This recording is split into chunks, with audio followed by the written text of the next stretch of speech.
오늘 함께 은혜를 나눌 말씀 보겠습니다. 마태복음 28장 11절로 15절 말씀입니다.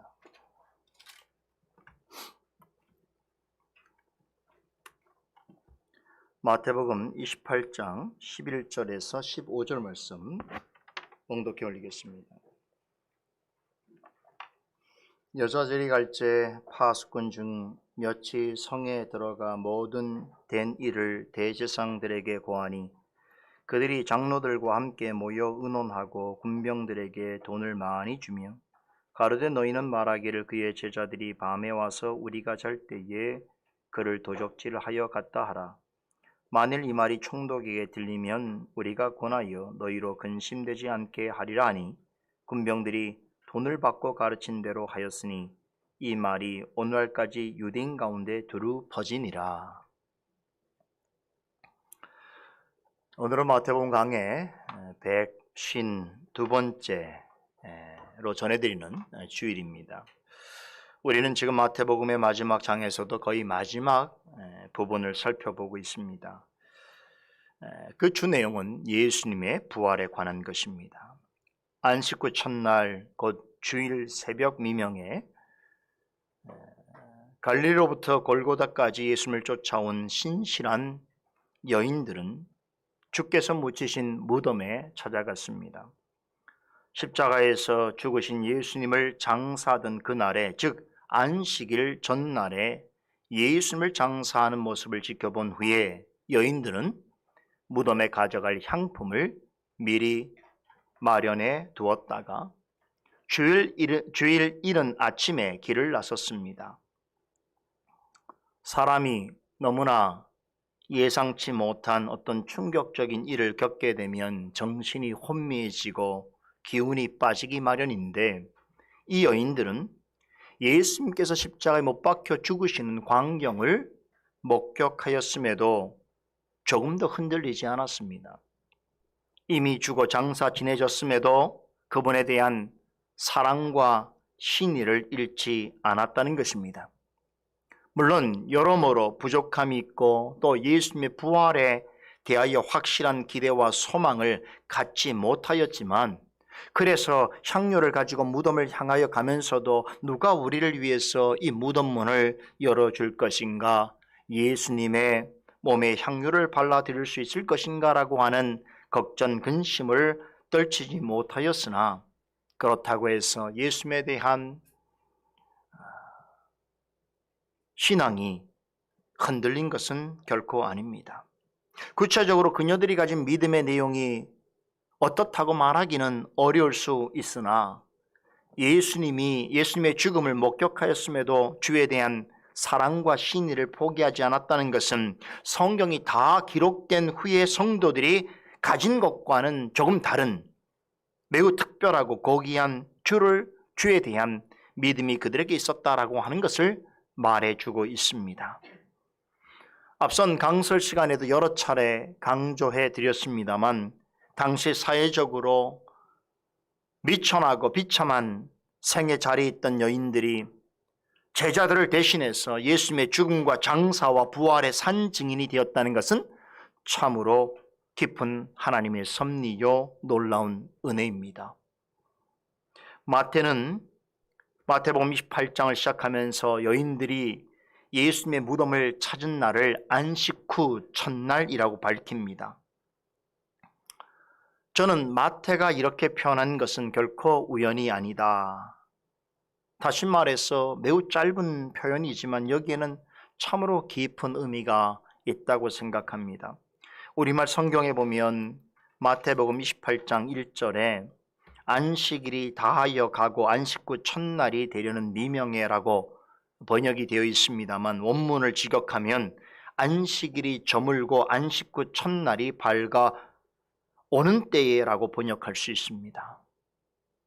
이 짧은 문장에는 그동안 우리가 이 마태복음 연속 강해를 통해서 숱하게 확인해 본 인간 저자 마태의 아주 깊고 명료한 신학적 통찰력이 반짝반짝 빛나고 있습니다. 안식일이 저물었다는 것은 단지 시간의 표현을 가리키는 것이 아닙니다. 예수님께서 무덤에 머물러 계시는 동안 구약 시대의 옛 안식일이 저물었다라고 하는 뜻입니다. 하나님께서는 세상을 창조하실 때부터 일곱째 되는 날을 안식하는 날로 정하셨습니다. 창조의 사역을 완성하시고 피조물들로 하여금 하나님께서 세상을 창조하실 그 일을 기억하고 기념하여 창조주 하나님을 높이고 그분이 베푸시는 안식에 동참하도록 일곱째 날을 안식일로 정하셨습니다. 그리고 나중에 이스라엘 백성과 언약을 맺으실 때에 하나님의 행하신 창조 사역을 기억하게 하시면서 특별히 이 날을 복되게 하여 이 날을 거룩하게 지키라고 요구하셨습니다. 그것이 십계명의 네 번째 계명에 언급되어 있습니다. 그런데 예수님의 부활을 기점으로 안식일이 일곱 번째 날에서 안식 후 첫날 곧 주일로 바뀌었습니다. 이렇게 된 것은 어떤 특정한 인물이나 교회 회의를 통해서 되어진 것이 아닙니다. 구약 시대에 지켜지던 일곱 번째 날을 첫 번째 날로 변경하셔서 이 날을 주님의 날로 지키게 하신 이는 바로 우리 주 예수 그리스도이십니다. 요한복음 20장 19절과 26절에 보면 부활하신 예수님께서 어떤 한 날을 정하여 제자들에게 찾아오셔서 안식을 선포하신 이를 증거하고 있습니다. 한 번은 안식 후 첫날 저녁에, 그러니까 주일 저녁에 제자들이 유대인들을 두려워하여서 어느 장소에 모여 문을 잠그고 있을 때에 부활하신 예수님께서 호련히 그들 가운데 나타나셔서 너희에게 평강이 있을지어다 라고 선포하셨습니다. 그리고 딱 일주일이 지나서 다시 이번에도 제자들이 문을 닫고 모여 있는데 예수님께서 오셔서 지난번과 똑같은 말씀을 전하셨습니다. 예수님께서는 부활을 기준으로 구약의 안식일이 예표하는 모든 의미가 자신을 통하여 성취되었음을 알리셨습니다. 이후에 사도들과 제자들은 예수님에 의해 안식일이 주일로 변경된 것을 깨닫고는 그로부터는 예수님이 부활하신 날, 곧 안식 후 첫날에 모여서 공적으로 선포되어지는 말씀을 듣고 배우며 말씀에 따라서 성례를 시행했습니다. 이 사실을 사도행전 20장 7절은 다음과 같이 전하여 줍니다. 안식 후 첫날에 우리가 떡을 떼려 하여 모였더니 바울이 이튿날 떠나고자 하여 저에게 강론할새 말을 밤중까지 계속하더니. 예수님의 부활과 승천 이후에 복음 전파를 통해서 세워진 모든 초대교회는 주중에 첫 번째 날, 곧 안식 후 첫날을 안식일로 삼았습니다. 모든 성도가 이 날에 모여 말씀을 듣고 성례와 기도를 행했습니다. 이 날을 주의 날, 곧 주일이라고 불렀습니다.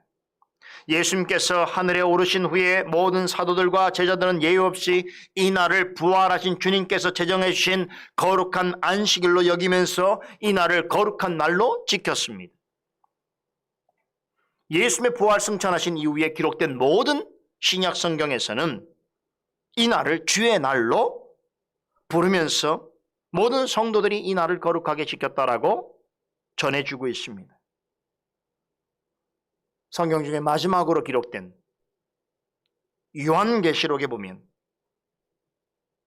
특별히 이 날을 주의 날로 표현하면서 이렇게 설명합니다. 예를 들어서 1장 10절에 보면 주의 날에 내가 성령에 감동하여 뇌 뒤에서 나는 나팔 소리와 같은 큰 음성을 들으니 라고 전합니다.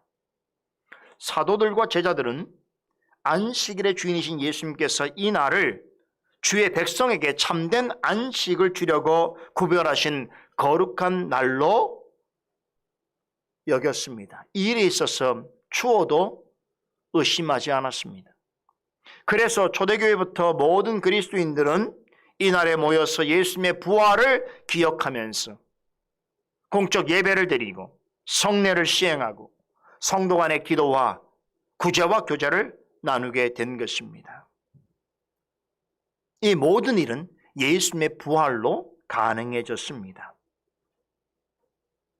그러므로 이런 관점에서 우리는 특별히 부활주일, 부활을 기념하는 어떤 특정한 주일을 굳이 지킬 필요를 느끼지 못하는 것입니다. 지키는 분들도 귀한 일이겠습니다만 어떤 한 주일만 부활을 특별히 생각할 필요가 없는 것이지요. 왜냐하면 주일은 그 자체가 주님이 부활하신 날이기 때문에 우리는 항상 주일에 주님의 부활을 우리가 기억하면서 주님의 가르침을 우리가 배우고 그 부활하신 주님을 소망하면서 함께 성례와 기도와 교제를 나누게 되는 것입니다. 그러므로 주님의 날은 곧 부활을 기억하고 기념하는 날인 것이지요. 영적인 관점에서 본다면 부활은 예수님에 의해 성취된 새로운 창조의 역사입니다. 만일 예수님께서 부활하지 않으셨다면 아담 이후에 모든 사람은 죄로 말미암아 영원한 멸망에 처해져야 했을 것입니다. 예수님의 부활은 죄의 저주와 형벌 아래서 신음하는 모든 자들을 그 얽매임에서 풀어주어 참된 안식을 얻게 하신다는 것을 나타내는 표징입니다.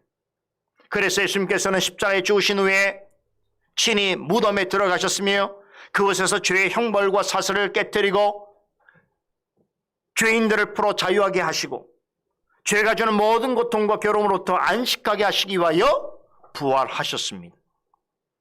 예수님께서는 부활을 통하여 죽음의 저주와 형벌 아래에 있을 수밖에 없는 죄인에게 참 생명의 길과 또한 참된 안식과 평안을 맛보게 해 주셨습니다. 이런 점에서 구약시대의 7번째 날인 안식일을 주중의 첫째 날인 주일로서 그리스도인의 안식일로서 지킨다는 것은 예수 그리스도의 죽음과 부활의 의미와 관련해서 너무나 특별하고 고귀하며 감사한 일이라 하지 않을 수 없습니다. 안식 후 첫날 곧 주일이 그리스도인의 안식일이 된 것은 이렇게 하나님의 거룩한 뜻이며 예수님의 부활이 가져온 당연한 열매입니다. 우리가 고백하는 역사적 장로교회 신앙표준 문서인 웨스트민스터 신앙고백서는 부활하신 예수님에 의해 제정된 이 날에 관해서 다음과 같이 설명합니다. 21장 예배와 안식일 7항에 이렇게 기록되어 있습니다. 일반적으로 하나님께 예배하기 위하여 적당한 시간을 따로 구별하는 것은 자연의 법칙에 합한 것이다. 그래서 하나님은 그의 말씀을 통하여 적극적이고 도덕적이고 영구적인 명령으로서 모든 시대의 모든 사람들에게 특별한 일의 중 7일 중 하루를 안식일로 택정하여 하나님께 거룩하게 지키도록 명하셨다. 그날은 창세로부터 그리스도의 부활까지는 한 주간의 마지막 날이었으나 그리스도의 부활 이후로는 한 주간의 첫째 날로 바뀌어졌다. 성경에는 이 날이 주의 날로 불려져 있다. 이 날은 세상 끝날까지 기독교의 안식일로 지켜져야 하는 것이다. 너무나 명백하지요?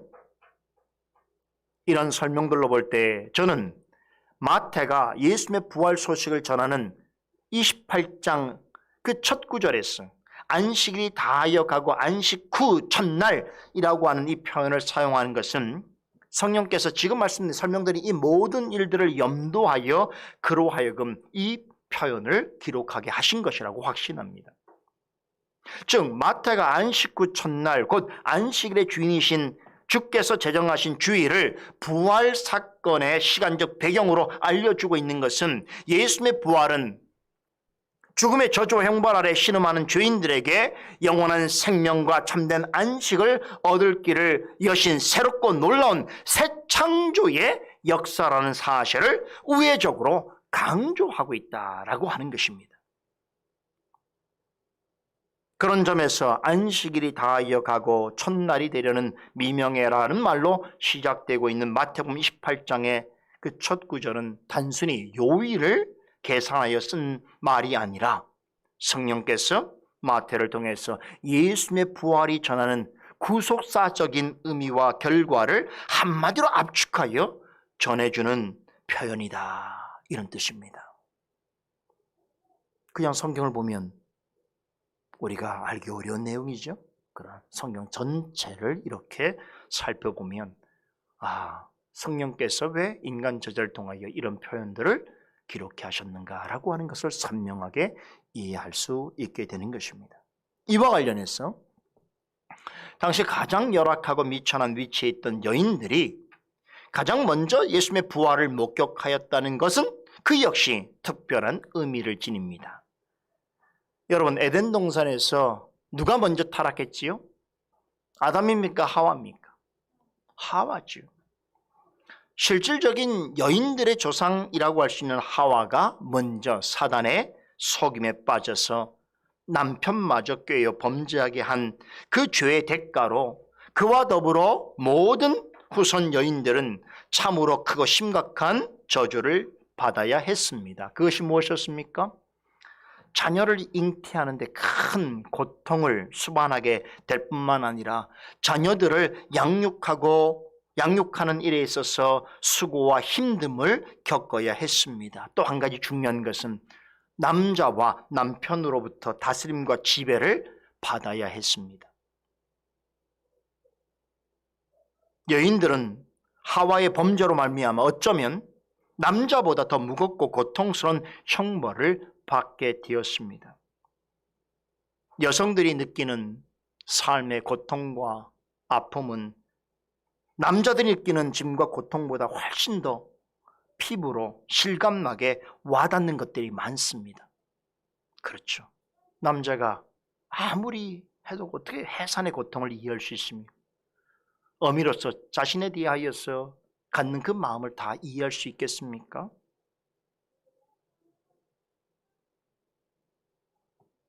자, 그런데요, 여러분, 여기에 놀라운 반전이 있습니다. 모든 여성들이 어쩌면 남성들보다 더 실감나고 더 피부로 와닿는 그런 인생의 짐과 고통을 겪게 된 것은 에덴 동산에서부터 그들의 실질적인 조상이 되는 하와의 타락과 그와 함께한 자들에 대한 하나님의 저주라고 볼 수가 있는데, 그런데 이런 이유로 주님으로부터 더 큰 은혜와 축복을 받게 되었는지도 모릅니다. 죄로 인해서 여성으로서 어머니로서 감당해야 하는 시련과 고통이 너무나 무거웠던 탓에 어떤 여성들은 더욱 가난한 심령으로 주님을 바라보고 의지하며 하나님께서 그리스도 안에서 베푸시는 평강과 안식의 은혜를 더 간절하게 사모하게 되었다는 것입니다. 물론 모든 여성들이 그런 것은 아닙니다. 하나님의 은혜로 살아가는 여성들입니다. 우리의 믿음의 할머니, 우리의 믿음의 어머니 들이 그리했고, 마태복음 28장에 나오는 여인들 또한 그러했습니다. 자신의 죄인됨과 연약함과 무능함을 알고서 주님 앞에 엎드려 은혜를 구하는 여성들은 주님께서 결코 그들을 외면하지 않으셨습니다. 어찌면 육체적으로 더 연약하고 사회적으로 무시와 차별을 받을지라도 무거운 죄짐을 주님 앞에 내려놓고서 주님이 베푸시는 평안과 안식을 구하는 가난한 심령으로 주님을 사랑하는 그런 여인들을 주님께서는 품어주셨습니다. 사랑해 주셨습니다. 저는 이런 역사가 분명히 있다고 생각해요. 그래서 사실 그 신실함과 사모함에 있어서 남성들이 따라갈 수 없는 여성들만의 영적인 민감함이 있다는 것을 좀 목회하면서 느낍니다. 이것은 뭐 지식적으로나 어떤 경험적인 차원이 아니고 여성으로서 갖는 인생의 어떤 짐과 고통, 그것을 깨달은 자가 주님 앞에 나와 주님 엎드리고 주님의 은혜를 구할 때에 남성들은 좀 느끼지 못하는 아주 미세하고도 섬세하면서도 특별한 은혜를 여성들에게 주시는 것 같다, 이런 거예요. 저는 마태복음의 주님의 부활 사건에 지금 나타나고 있는 여성들이 그런 사람들이라고 생각합니다. 그런 여성들에게 주님께서는 자신의 부활하신 모습을 기꺼이 나타내 보이셨어요. 누구나 지도자가 남성이 되어야 한다고 생각하고 예수님의 제자들이 역시나 있는 상황임에도 불구하고 주님께서는 부활하신 자신의 모습과 말씀을 주님 없이는 살 수 없다 하여 주님께로 나온 이 신실한 여성들에게 먼저 나타내 보이셨다라는 것이죠. 그래서 그들을 위로하신 것입니다. 이 위로는 이 여성들에게만 아니고 이 땅의 여성으로 살아가는 모든 신실한 성도에게 주시는 은혜요 위로인 줄로 믿습니다. 예수님이 묻힌 무덤을 찾아왔을 때에 주께서 보내신 천사들이 먼저 그녀들을 맞았습니다. 지극히 높으신 하나님의 영광을 나타내는 모습을 한 천사는 무덤을 막고 있던 큰 돌을 제거해 주었습니다. 덕분에 여인들은 예수님의 무덤에 들어갈 수 있었습니다. 들어가 보니 무덤 안은 비어 있었고 예수님의 부활을 알리는 수의만 덩그러이 놓아져 있었습니다. 그때에 십자가에 못 박히신 예수를 너희가 찾으라. 그는 여기에 계시지 않고 그의 말씀하신 대로 살아나셨느니라라고 하는 천사의 음성이 들렸습니다. 천사는 죄인을 위하여 자기 목숨을 버리시고 사흘 동안 무덤에 계시던 주께서 사망의 권세를 깨뜨리시고 약속대로 다시 부활하셨다는 사실을 여인들에게 알려주셨습니다. 그러면서 주께서 갈릴리로 가셔서 제자들을 만나시겠다라고 하는 그 미리 전하신 약속을 상기시키면서 너희는 가서 이 사실을 제자들에게 전하라고 하였습니다. 이렇게 해서 무덤을 가장 먼저 찾은 막달라 마리아는 예수님의 부활 소식을 베드로와 요한에게 전했고 또 그 후에 무덤을 찾은 다른 여인들은 11 제자들에게 전하였습니다. 그 사이에 부활하신 예수님을 만난 엠마오로 가던 두 제자 역시 가던 길을 돌아서 제자들에게 와서 부활의 소식을 알렸습니다. 이렇게 되면서 예수님께서 부활하신 소식은 점차 알려지게 되었고 그와 함께 예수님이 가르치신 부활의 의미는 점점 더 명확하게 드러나게 되었습니다. 그런데요, 오늘 저는 읽은 본문과 관련해서 조금 다른 각도에서 또 다른 부활의 증인들에 관한 이야기에 주목해 보려고 합니다. 우리가 지금까지 부활과 관련해서 살펴본 그런 말씀과는 좀 다르게 비교되게 조금은 안타깝고 슬픈 이야기가 될 수 있습니다. 먼저 한 가지 기억할 것이 있습니다. 예수님의 부활 사건을 최초로 목격하고 경험한 자들은 실은 예수님과 전혀 상관없는 사람들이었다는 사실입니다. 물론 예수님의 부활하신 예수님을 직접 본 것은 여성들이지만 예수님의 부활 사건을 가장 먼저 경험한 것은 여성들이 아니에요. 누구겠습니까? 엉뚱하게도 예수님의 무덤을 지키던 로마 군병들이었습니다.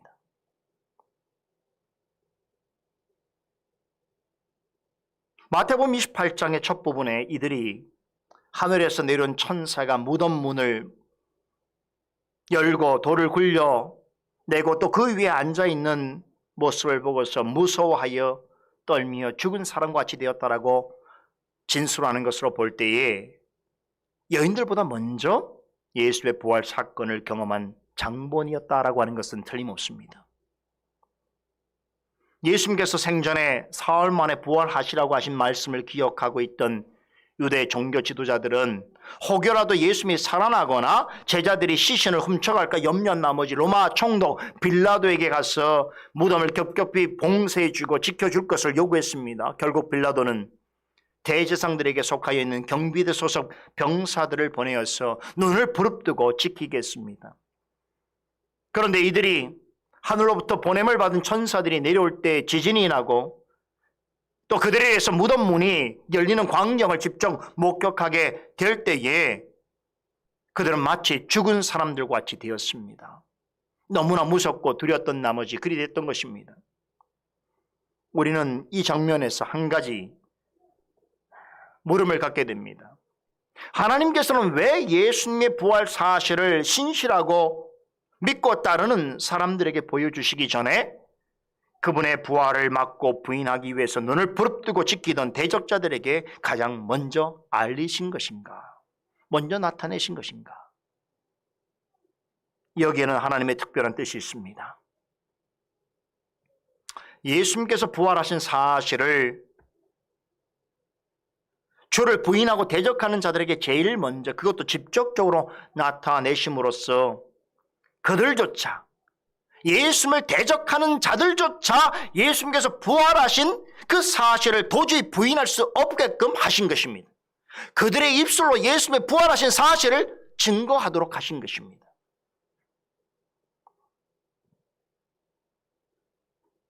예수님의 부활 사실을 불신하고 대적하는 자들의 생각과 입을 아예 틀어막아 버리셨어요. 너무나 확실한 증거를 보여주심으로 말이죠. 그러자 혼비백산한 병사들은 어쩔 바를 몰랐습니다. 천사가 나타나 무덤을 막고 있는 돌을 굴려내고 예수님의 시신이 없어진 상황을 알게 된 그들 중 일부는 도망쳐 버렸고, 또 그 중 일부는 즉시 대제사장에게로 달려갔습니다.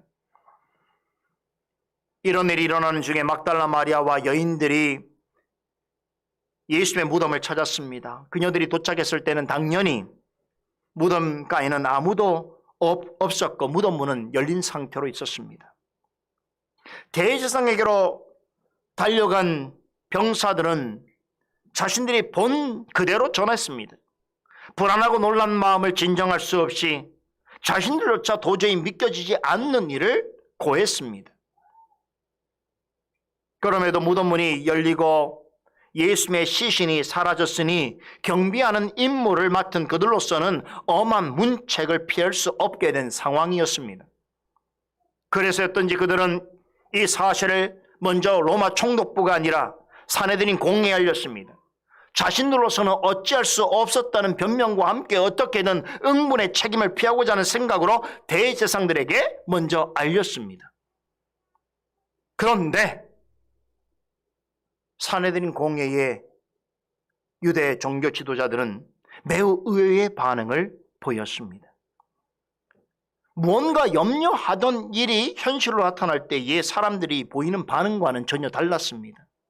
일반적으로는 그런 일이 발생하면 대개는 안타까워하면서 자책하거나 누군가에게 책임을 전가하거나 책임을 다하지 못한 누군가를 비난하기 일쑤인데, 혹은 자신의 잘못을 깨닫거나 반성하기 마련인데, 그들은 전혀 그러하지 않았습니다. 그런 생각도 하지 못했습니다. 그러면서 일반인으로서는 생각지도 못할 일을 행하였습니다.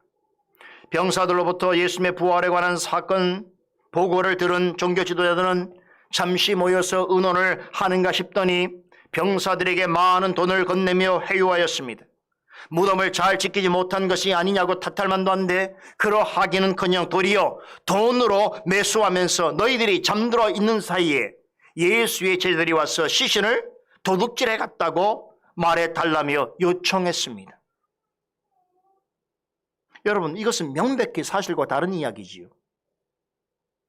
상식적으로도 맞지 않는 말입니다.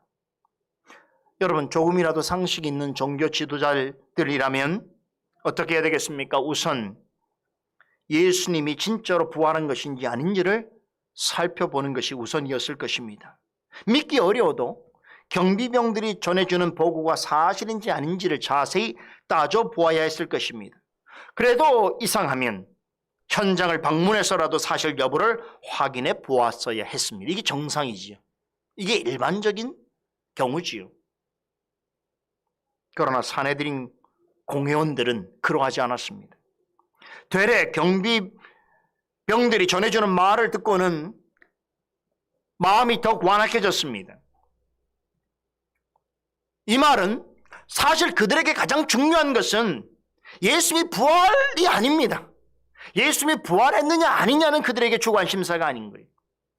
경비병들이 전해준 보고로 인해서 그동안 예수님에게 악한 일을 가한 그런 일들이 탄로나지 않을까 하는 걱정부터 앞섰던 것입니다. 그래서 대책을 세우려고 하는 거예요. 혹시라도 자신들이 걱정한 것처럼 예수님의 부활했거나 시신이 사라졌다고 한다면 그동안 자신들이 가졌던 권력과 명성과 기득권에 위태로워질 수 있다라고는 생각이 있었기에 분명히 경비병들이 전해주는 소식은 예수님이 부활하실 수도 있겠다라고 하는 것을 심정적으로 가질 수 있는 일이었음에도 불구하고 그들은 일말의 후회나 반성도 없이 일단은 먼저 병사들에게 많은 돈을 주며 매수하려 했습니다. 그러고는 전혀 예상하지 못한 상황으로 전개되어지는 이 사태를 자신들에게 유리한 국면으로 만들고자 총독과 유대인들에게 거짓말로 보고하도록 부탁했습니다. 무덤을 경비하는 동안 잠시 잠이 들었을 때에 그 사이에 예수의 제자들이 와서 시신을 훔쳐갔다라고 말해달라고 요구했습니다. 자, 그렇게 되면 뒷일은 우리가 알아서 책임질게, 지금 이러고 있는 거예요. 만약에 누군가가 너희들이 경비를 잘못 쓴 것 가지고 문제를 삼는다면 우리가 나섰어, 사내들인 공회원들이 나서서 그 일을 면하게 해주고 보호해 주겠다라고 확약했습니다. 여러분, 예수님의 무덤을 지키던 로마 병사들 입장에서는 어떤 경우입니까? 꼭 먹고 알 먹고 도랑치고 가지 잡는 격인 것이죠.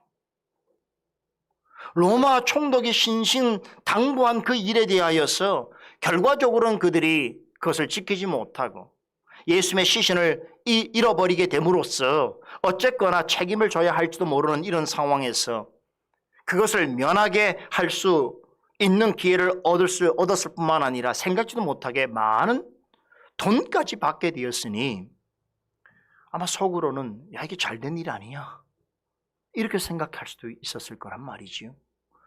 여러분, 이런 상황이라면 이런 기회를 마다할 사람이 어디 있겠습니까? 그러죠? 이게 웬일이냐? 웬 럭키한 일이냐? 생각할 수 있었겠지요.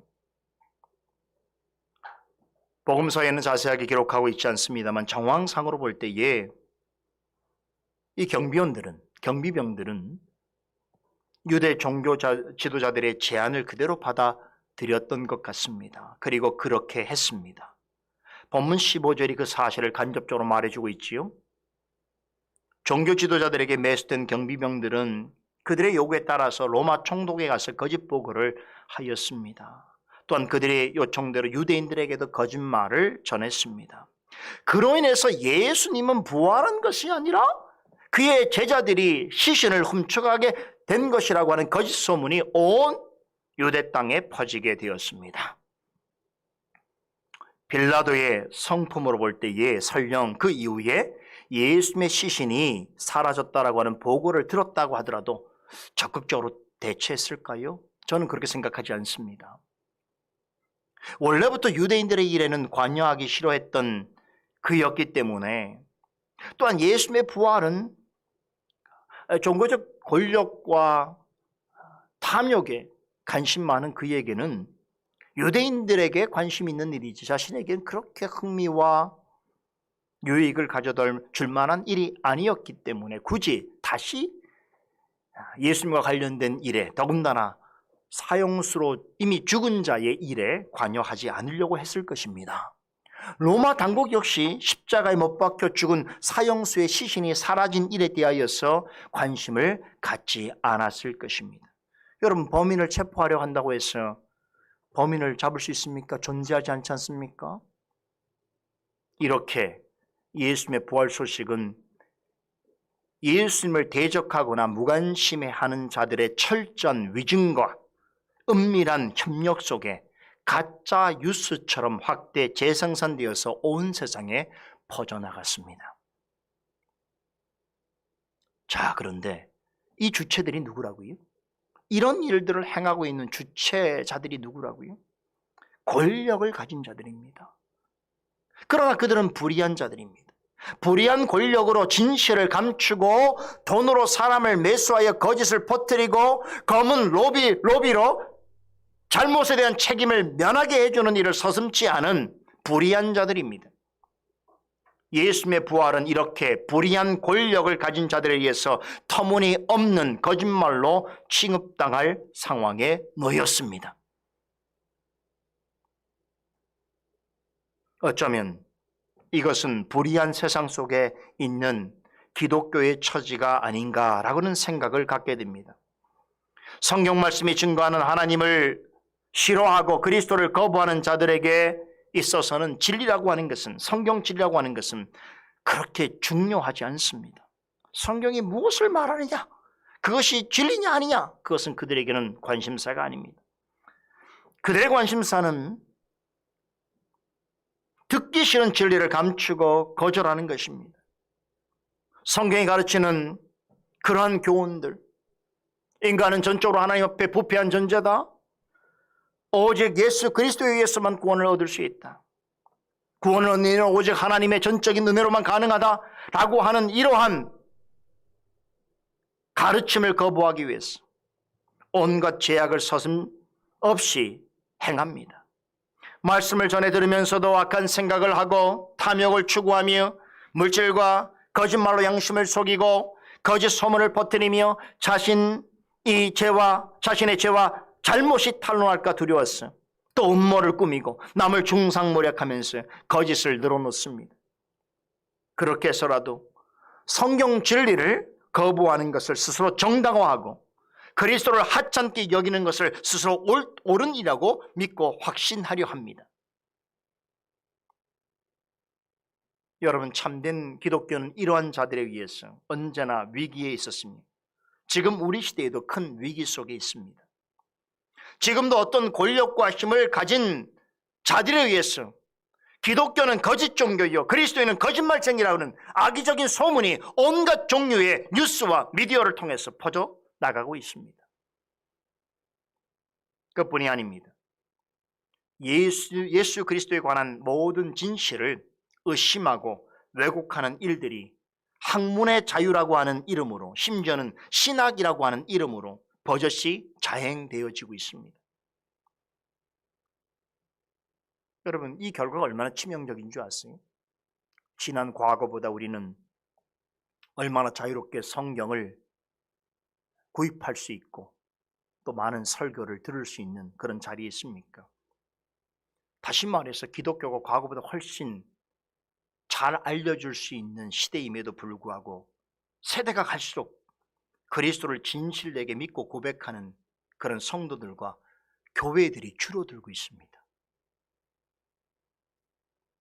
성경에서 가르치는 대로 그리스도를 알고 믿고자 하는 그런 자들을 더더욱 찾아보기가 어려워지고 있습니다.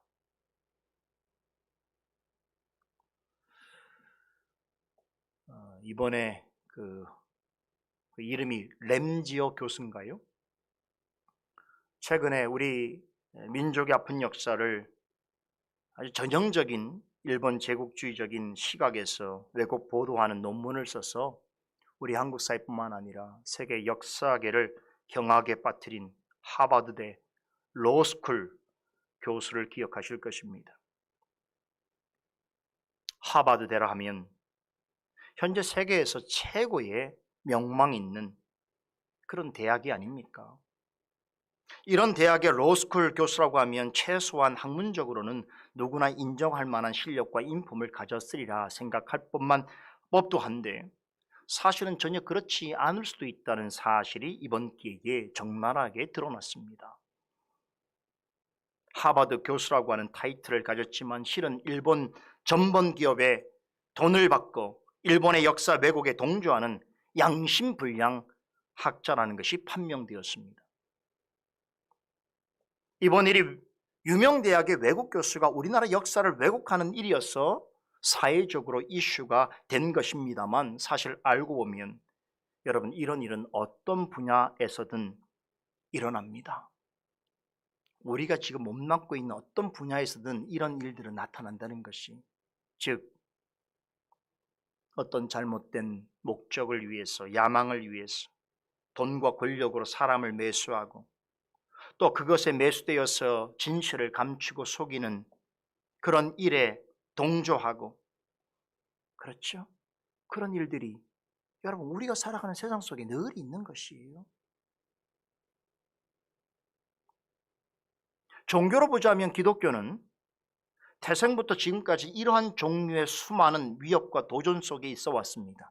지금까지 세계 도처에 기독교 신앙을 믿다가 거짓 누명을 쓰고 억울하게 짓밟히면서 죽어간 사람들의 수는 헤아릴 수 없이 많습니다. 유대 종교 지도자들이 병사들을 돈으로 매수해서 예수님의 부활을 가짜라는 거짓 소문으로 퍼뜨리게 하고 권력을 이용해서 그와 같은 불의한 일을 행하도록 밀어주고 거짓 소문이 온 세상에 퍼져나가도록 온갖 죄악된 일을 도모하는 그와 같은 역사는 형식과 형태만 다를 뿐 지금 우리 시대에도 반기독교적인 생각을 가진 자들에 의해서 지속되어지고 있습니다. 시편 2편에 어찌하여 이방 나라들이 분노하며 민족들이 헛된 일을 꾸미는가? 세상의 고난들이 나서며 관원들이 서로 꾀하여 여호와 그의 기름 부음 받은 자를 대적하며 우리가 그들의 맹 것을 끊고 그의 결박을 벗어버리자 하는도다라고 한 이 예언이 실제로 지금도 세계 처처에서 성취되어지고 있습니다. 누가는 시편 2편에 기록된 이 예언이 예수님 시대에 성취되었음을 이렇게 설명합니다. 사도행전 4장 25절에서 28절까지의 말씀인데요. 잘 들어보세요. 주의 종 우리 조상 다윗의 입을 통하여, 지금 시편 2편의 내용을 지금 자신의 역사 속에서 누가가 성취되었다는 것을 지금 설명해 주고 있는 장면이에요. 다시 읽겠습니다. 주의 종 우리 조상 다윗의 입을 통하여 성령으로 말씀하시기를 어찌하여 열방이 분노하며 족속들이 허사를 경영하는고 세상의 군왕들이 나서며 간원들이 함께 모여 주와 그의 그리스도를 대적하도다 하신 이로소이다. 과연 헤롯과 본디오 빌라도는 이방인과 이스라엘 백성과 합세하여 하나님께서 기름 부으신 거룩한 종 예수를 거슬러 하나님의 권능과 뜻대로 이루고 예정하신 것을 행하려고 이 성에 모였나이다 라고 증거합니다. 그런데요, 이렇게 모든 시대의 권력자들과 지도자들과 이방인들과 심지어 예수를, 메시아를 기다리고 있는 사람들이 다 합세해서 하나님의 뜻을 거슬리고 또 예수 그리스도를 죽이려 하는 일에 힘과 지혜와 정성을 모음에도 불구하고 성경 진리와 참된 기독교의 가치와 위세가 조금도 흔들리지 않고 있다는 사실 기억하셔야 합니다. 이 얼마나 놀라운 일입니까? 예수님의 부활을 거짓된 이야기로 만들기 위해서 종교 권력과 세속 권력과 일반 백성들이 협력하여 거짓 소문을 만들고 그것을 온 세계에 유포하는 일들은 기독교가 태생할 때부터 지금까지 중단 없이 계속되고 있음에도 불구하고 오히려 참된 복음이 온 세상에 두루 퍼지고 그러한 복음 위에 세워진 교회들이 타락한 세상 속에서도 건재하고 있다는 사실은 무엇을 의미하는 것이겠습니까?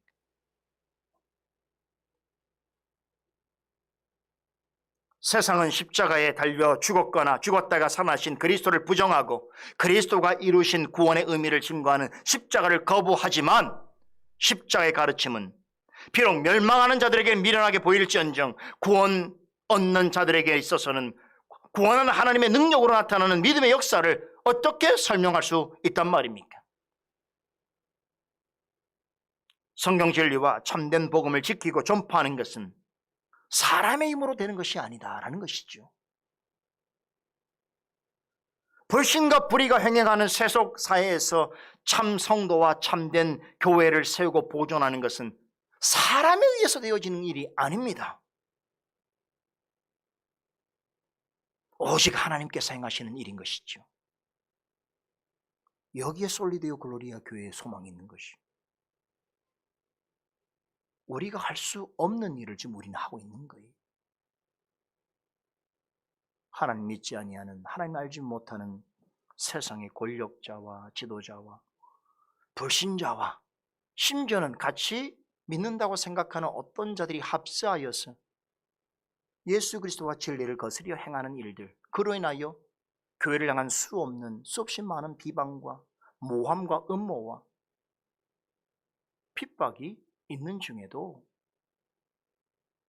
여러분, 우리와 같은 이 작은 교회가 버텨낼 수 있는 그 능력이 어디 있겠습니까? 우리에게 있겠습니까? 하나님의 은혜에 있는 것이죠. 하나님의 능력이 있는 것이죠.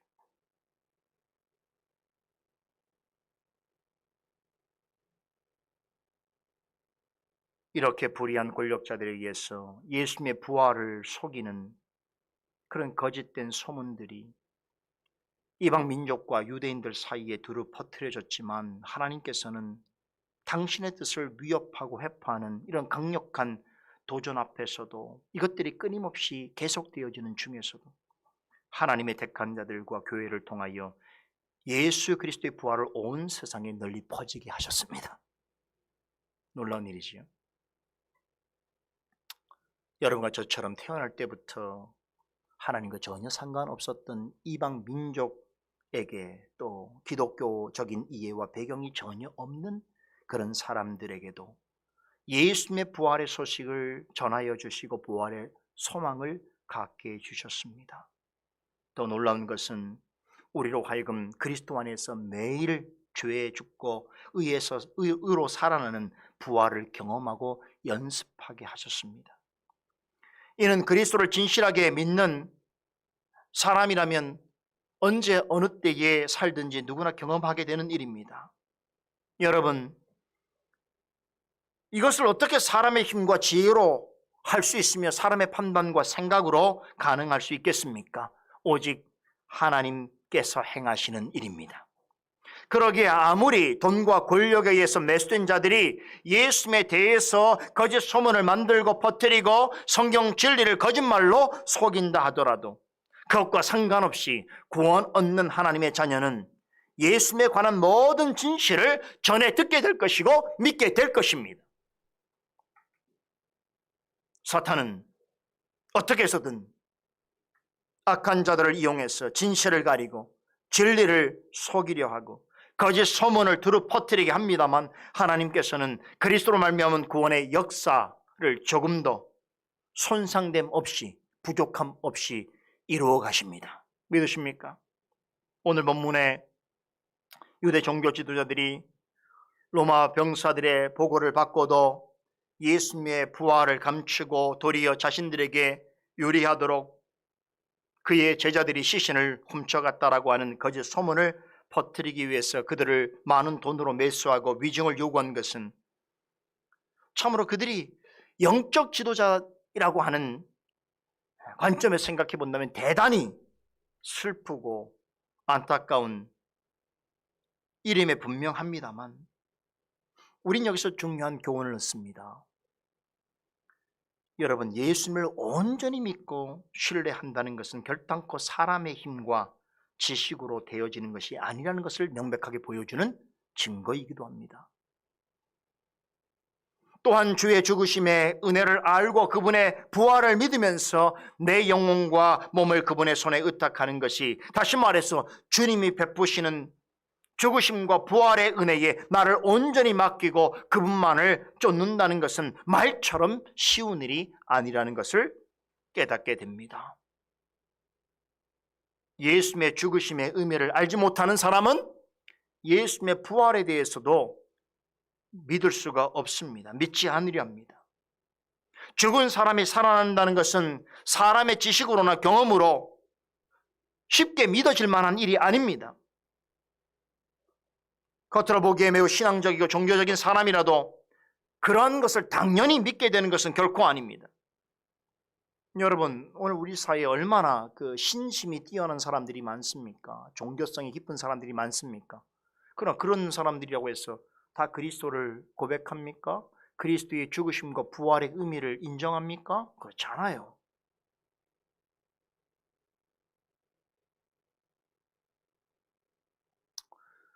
유대 종교 지도자들 보면 확실히 알 수 있습니다. 그들은 율법을 가르치고 전수하는 일에 책임을 맡은 자들이죠. 외적으로 본다면 경건과 거룩을 쫓는 누구보다도 종교성이 탁월한 사람들입니다. 그러나 그들은 예수님의 부활을 믿지 않았습니다. 죽은 메시아가 다시 살아나서 진리를 전할 것이라는 사실에 대하여 그들은 아무런 기대도 없었고 받아들이지 않았습니다.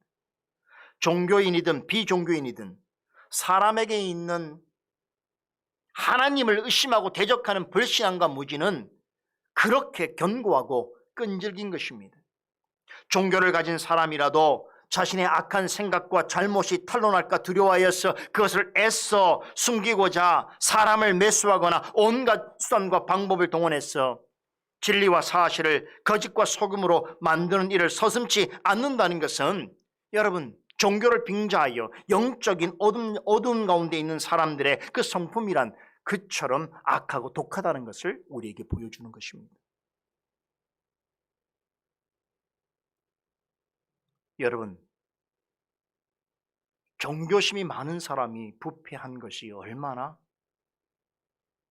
큰 수치스러운지 아세요?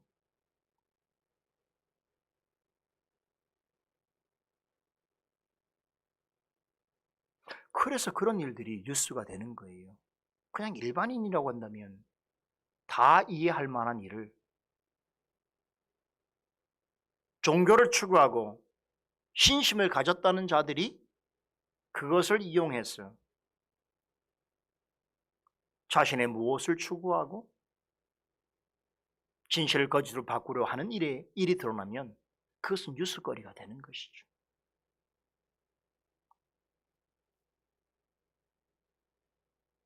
그래서 일반 사람들도 고매하다고 인정하는 종교와 신앙이라는 이름으로 정말 생각지도 못할 그런 악한 일을 행하는 그런 일들을 보게 될 때에 사람들은 충격적이다 이렇게 말하는 것이고, 그 이유 때문에 그가 속한 종교와 그와 관련된 신앙을 거부하게 되는 것이죠. 사단은 이런 방식으로 많은 사람들을 또 진리에서 구원으로부터 멀어지게 하는 것이죠. 그런데 성경의 가르침과 전혀 다르고 버젓이 잘못인 줄 알면서도 악한 일을 행하는 사람을 옹호하고 따르는 이들이 있지요. 오늘 본문에 나오는 종교 지도자들과 유대인들의 관계가 바로 그런 것입니다. 군병들이 직접 눈으로 보고 겪은 일을 전해들은 유대 종교 지도자들은 그들에게 많은 돈을 주면서 너희는 예수의 제자들이 밤에 와서 그를 도적질을 하여 갔다고 그렇게 전하라고 해유했습니다. 권력으로 유인하고 돈으로 매수해서 진리와 사실을 속임과 거짓으로 바꾸고자 한 것입니다. 종교 지도자들이었음에도 이렇게까지 한 그들의 악의와 불의에 우리는 새삼 놀라게 됩니다만, 더 기가 막힌 것은 대부분의 유대인들이 그들에 의해서 만들어진 예수 그리스도에 관한 부활의 터무니없는 거짓말을 듣고 믿었다는 것이 매우 불행하고 슬픈 이야기입니다만, 저는 여기에 하나님의 섭리가 있다고 생각합니다. 이전에 예수님의 고난과 십자가 죽음의 그 배경 가운데 바로 이들의 불의한 공생이 있었습니다. 공생이라는 게 뭐예요? 같은 목적을 가지고 같이 일하는 거예요. 유대 종교 지도자들은 예수님을 재판할 때에 거짓 증인들을 내세워서 예수님에게 사형을 언도했지요. 그들이 내세운 위증범들의 말을 그대로 믿은 유대인들은 예수님을 십자가에 못 박아 죽이라고 소리쳤습니다. 그들은 예수님이 죽기까지 음모와 농간을 꾸미고 서로 속이고 속이는 일을 같이 계속했습니다. 이러한 속임과 거짓이 쌓이고 쌓여서 결국 예수님을 십자가에 못 박아 죽이기까지 하게 된 것입니다. 자, 그런데요, 이런 모든 악행을 하나님께서 허용하셨다는 것이지요. 큰 그림으로 보자면 구약에서부터 예언된 메시아의 고난과 죽음을 성취하기 위한 하나님의 작정하신 뜻이기도 했습니다만, 그런데 우리가 이런 하나님의 섭리를, 이런 일을 행하고 있는 유대 민족에게 적용해 본다면 어떨까요? 오늘은 마지막으로 이 질문에 대한 교훈을 나누고 강서를 마치려고 합니다. 예수님의 죽음을 통해서 입증되었듯이 당시 유대 민족은 영적으로 너무나 어두운 상태에 있었습니다. 이스라엘 역사상 가장 부패했던 과거 북이스라엘 시대를 연상케 할 정도로 예수님 당시에 유대 백성들의 영적 상황은 참으로 참담하기 그지없었습니다. 북이스라엘 시대에 활동했던 예레미야 선지자는 그 시대를 향해서 이렇게 증언합니다. 가장 작은 자로부터 큰 자까지 다 탐욕을 부리고 선지자로부터 재상까지 다 거짓을 행하였다라고 증거합니다. 여러분, 근데요, 예레미야 선지자가 활동했던 북이스라엘 시대는 경제적으로는 가장 번성한 시기였습니다. 가장 많은 것을 누리고 소유하던 시대였는데 영적으로 볼 때는 어떻다고요? 가장 작은 자로부터 큰 자까지 다 탐욕을 부리고 종교적으로는 선자로부터 재산까지 다 거짓을 행하던 시대였다라고 합니다. 예수님 당시에도 이와 못지 않았습니다. 종교 지도자들로부터 미천한 자에 이르기까지 너무나 영적으로 어두운 나머지 유대 민족이 그토록 기다려온 메시아를 멀리하고 부인하였을 뿐만 아니라 급기야 온갖 협작과 모함 가운데 이방 세력의 힘을 빌어서까지 십자가에 못 박아 죽였습니다. 예수님께서 오셔서 그 많은 말씀과 이적을 통해서 당신의 메시아이심을 너무나 분명하게 드러내셨건만 유대인들은 온갖 허탄하고 유치한 말들에 속아서 예수님을 죽였습니다. 예수님의 부활도 믿지 않았습니다. 오히려 예수님의 시신이 제자들에게 도난당했다는 말을 믿고 나아가서는 예수는 진정한 메시아가 아니었다, 유대 민족을 구원할 메시아는 아직 오지 않았다고 주장했습니다. 구약 성경에 여러 차례 예언된 것처럼 예수님은 유대인들에게 있어서는 건축자의 버린 돌로 취급당하셨습니다. 과거 광야에서 그들의 조상들이 송아지 우상을 만들고 여호와라고 부른 것처럼 이들은 열심을 다해서 예수님 대신에 다른 메시아를 추구했습니다. 그 결과 그들은 하나님에 대해서 가장 많은 지식과 경험과 전통을 가진 민족임에도 불구하고 온갖 거짓과 음모와 광기에 사로잡혀서 예수 그리스도를 죽였으며 심지어 부활하신 예수님마저 거부했습니다. 그런데도 하나님께서는 어느 때까지 저들이 하고자 하는 대로 영적으로 무지하고 패역한 상태 가운데 내버려 두셨습니다. 미혹하는 말과 허탄한 주장에 빠져서 예수님의 죽음과 부활에 관한 진실을 왜곡하고 서로 속고 속이는 일들을 가만히 지켜보셨습니다. 점점 더 악화되어져가는 일임에도 불구하고 끊임없이 반복되어지는 배역과 배도를 허용하셨습니다. 예수님의 죽음과 부활에 관해 저들이 조작하고 유포시킨 거짓 소문들이 끊임없이 나돌도록 하셨고 2000년이 지난 지금 우리 시대까지 이런 내용들이 전파되어 어떤 사람들이 영적으로 눈멀게 하는 일을 내버려 두셨습니다. 실제로 지금도 많은 유대인들은 이 거짓 소문에 속아서 예수님의 존재를 부정하고 새로운 메시아를 기다리고 있습니다. 그럼 이런 질문을 해야 되겠죠. 왜 하나님께서는 이런 불의한 일들이 지금까지 계속되도록 허용하시는가 하는 것입니다. 여기 어떤 하나님의 섭리가 있을까요? 두 가지 답변을 생각해 볼 수 있습니다. 첫째는 터무니없는 거짓말을 믿고 확신을 가져서 행하는 잘못된 일에 대하여 결국에는 하나님께서 심판하실 것이다. 그러한 일들은 반드시 하나님의 심판을 받을 이유가 되는 것이라는 것을 보여주시기 위해서입니다.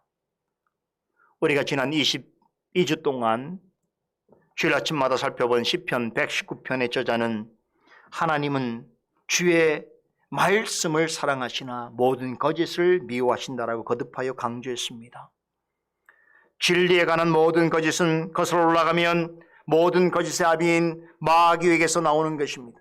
마귀는 터무니없는 거짓말로 미혹하고 시험하며 멸망의 길로 이끕니다. 예수님 당시 거의 대부분의 유대민족은 제사장들로부터 어린아이까지 높은 관원에서부터 천한 자리에 있는 사람까지 다 진리를 배척하고 거짓을 믿고 따랐습니다. 그 결과 유대민족은 수차례 동안 역사상 가장 큰 고초와 고통을 겪어야 했습니다. 유대민족이 사라진 적은 없습니다. 이스라엘이 역사상 사라진 적은 없습니다. 그러나 이스라엘은 가장 오래된 역사를 가지면서 가장 오랫동안 고초와 고통을 당한 민족으로 기억되고 있습니다. 예수님께서 십자가에 못 박히신 후에 한 세대가 지나서 로마 군대에 의해서 예루살렘 성이 철저하게 파괴되어진 것도 결코 우연한 일이 아닙니다. 유대 민족의 민족사적인 순환은 20세기까지 진행되었습니다. 하나님을 믿노라면서 거짓말에 속아 넘어감으로 그리스도를 죽이고 진리를 배역하는 일이 얼마나 두려운 하나님의 원수 갚으심의 역사인지를 우리는 기억해야 합니다. 그러나 이 역사의 교훈을 유대인들에게만 적용할 수 없습니다.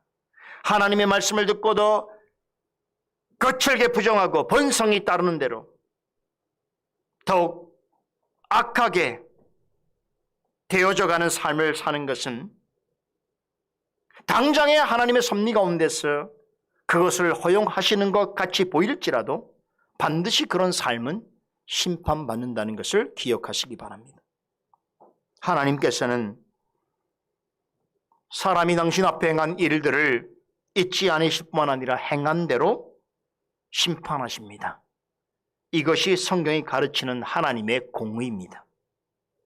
둘째는 예수님의 죽음과 부활에 대한 거짓말이 온 유대에 전파되어 많은 유대 백성들이 예수님과 진리를 거부하게 되었으나 그러나 십자가와 부활의 복음이 땅 끝까지 전파되는 것을 결코 막지 못하였다는 것을 보여주기 위한 것입니다. 어느 때에는 예수님을 대적하는 자들의 악한 계계와 거짓말이 십자가 복음과 부활의 소식을 가로막고 있는 것처럼 보일 때가 있습니다. 그러나 예수 그리스도로 말미암아 성취되는 구원의 역사는 결단코 중단되지 않습니다.